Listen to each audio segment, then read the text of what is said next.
Assalamualaikum warahmatullahi wabarakatuh. Teman-teman semuanya yang berbahagia, pada kesempatan sore ini kita akan lanjutkan perkuliahan kita.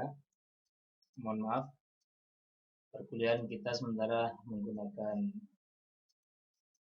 model video. Insyaallah teman-teman tinggal nonton sampai habis, sudah selesai, dan upayakan nanti disimak baik-baik, kemudian dicatat, kemudian didiskusikan bersama teman-teman, sekaligus juga yang terakhir diresum melalui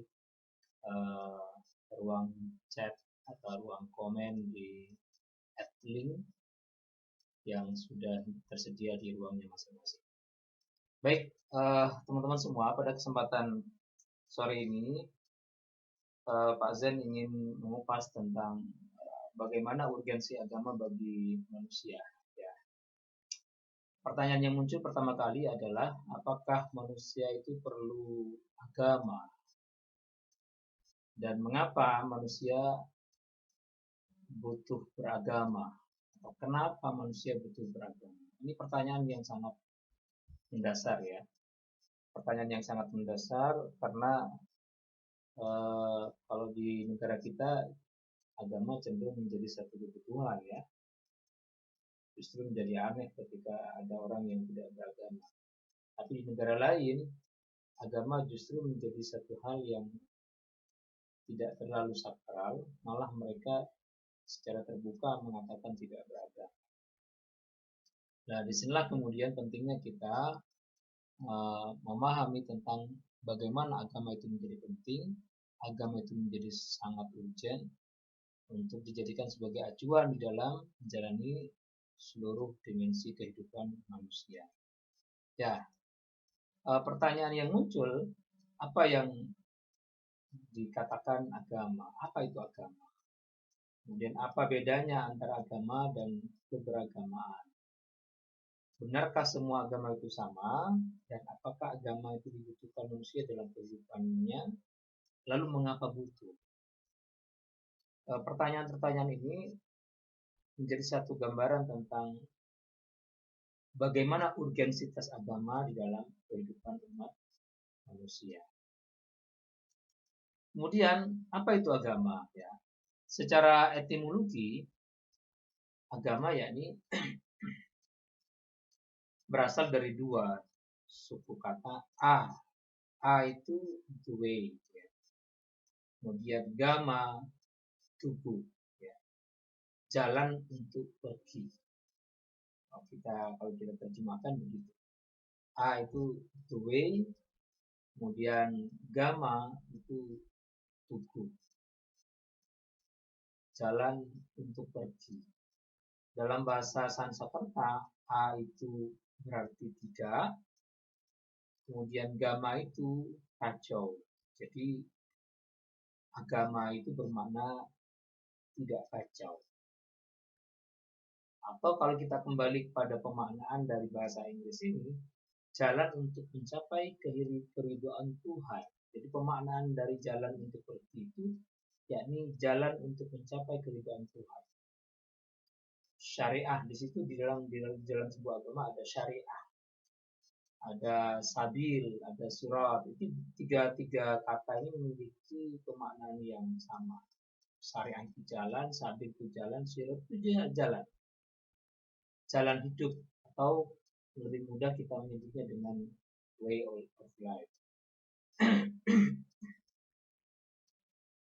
Kemudian agama atau sama dengan religion atau dalam bahasa Arabnya disebut dengan ad-din ya, memiliki potensi aturan atau undang-undang atau hukum ya. Jadi menjadi satu hal yang aneh jika ada sebuah agama tapi tidak memiliki sebuah aturan, tidak memiliki undang-undang, tidak memiliki ketentuan hukum ya. Maka menjadi pasti, menjadi tentu bahwa agama itu memiliki potensi satu, aturan, undang-undang atau hukum. Yang kedua, adat kebiasaan orang yang beragama tentu dipengaruhi oleh agama itu sendiri. Makanya antara agama A dengan agama B cara pandangnya cara berkeyakinan, konsep keyakinannya berbeda, konsep doktrinnya berbeda, maka cara berperilakunya juga berbeda. Begitu juga adat kebiasaannya juga berbeda. Kemudian di dalam agama ada balasan, ada imbalan. Ya, mesti begitu ya. Orang yang berbuat baik tentu mendapatkan imbalan yang terbaik. Orang yang berbuat jahat mesti ada balasannya atas kejahatan yang dilakukannya itu.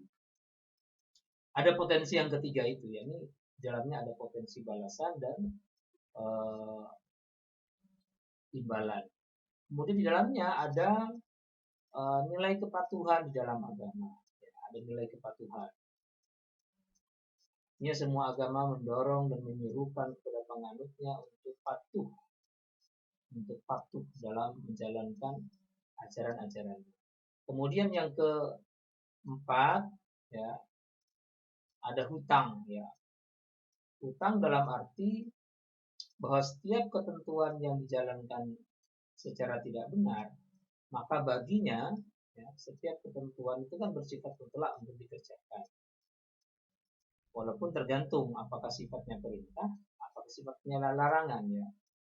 Maka ketika dia melakukan satu penyimpangan, artinya dia tidak patuh, maka sungguhnya dia berhutang. Dia harus membalasnya atau harus membayarnya dengan kepatuhan. Ya. Dia harus membalasnya atau dia harus menjawabnya, dia harus mengupayakannya dengan kepatuhan dengan ketunduan. Kemudian di dalam potensi agama juga ada kekuasaan. Ya. Mesti, ya, ada kekuasaan, ada otoritas. Ya, ada otoritas. Tentu mulai dari otoritas Tuhan, kemudian klaim atas nama Tuhan, ya, sampai pada nilai-nilai agama yang terlembagakan. Jadi agama itu mengarahkan seseorang untuk terikat dalam satu keyakinan yang ada di dalam agama itu sendiri. Agama apapun, agama apa. Tidak terkecuali agama Islam, agama Katolik yang di kelas ini juga sangat beragam, agama Protestan, ya. Dengan ketika kita masuk dalam satu keyakinan, ya, entah apapun keyakinannya, maka secara otomatis seseorang itu merelakan dirinya untuk diikat dengan keyakinan yang ada dan dibangun dalam agama itu. Nah, karena itu beda antara orang yang tidak beragama dengan orang yang beragama. Orang yang tidak beragama itu hidupnya bebas, bahkan sebebas binatang. Sedangkan orang yang beragama, jalan hidupnya ditentukan oleh aturan-aturan agama. Tentu aturan-aturan agama yang dimaksud adalah aturan yang mendorong manusia untuk menjadi lebih baik.